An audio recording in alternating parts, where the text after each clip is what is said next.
What up, this is Rama Screen covering movies, TV, and entertainment, and here's my review of The Lighthouse.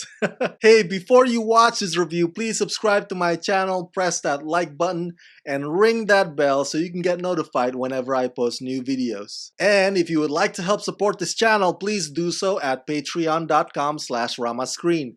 That's patreon.com/ramascreen. Let's rock this. Wow. When I screened this film at this past Toronto International Film Festival, half the time in the theater I was like, what the hell am I watching here? I mean, spiraling down into madness has never looked so bizarre, gnarly, and twisted. It's kind of funny, but it's also kind of off the rails insane. But there's also a lot that you can admire about it too, especially in terms of its cinematic quality. The Lighthouse is both bonkers and fascinating. Go figure. Directed by Robert Eggers, The Lighthouse story is very simple.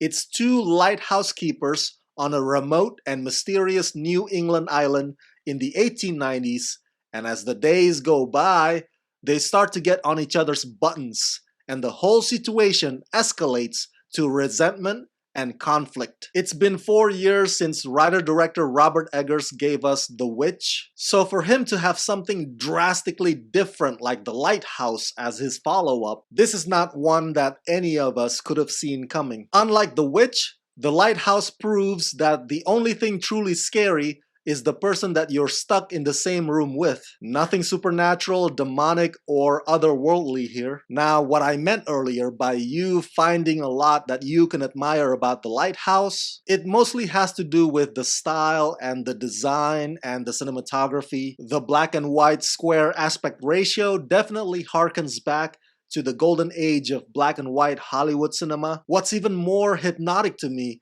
is the sound and the lighting, or more like the shadowing, in this film that make it seem as if this film was actually made in or had come straight from that era. The ratio also adds to the claustrophobic feel that we're already getting from the fact that everything is at close quarters in that blasted lighthouse. Now, although The Lighthouse describes itself as fantasy, drama / horror, one can also accurately describe it as a fucked up buddy comedy. Walter Matthau and Jack Lemmon don't even come close to the odd coupling of Willem Dafoe and Robert Pattinson in this movie. Dafoe's got that typical pirate voice throughout, and his character, Thomas Wake, constantly keeps trying to provoke or antagonize Robert Pattinson's character, Ephraim Wilson, like a bully poking an animal that would rather be left alone. Thomas Wake finds joy in pissing off Ephraim. He kinda gets off on it. We've seen Willem Dafoe play a ruffian like this in the past, but this time, he dials it up a notch. But what you need to understand is that none of the characters are betas.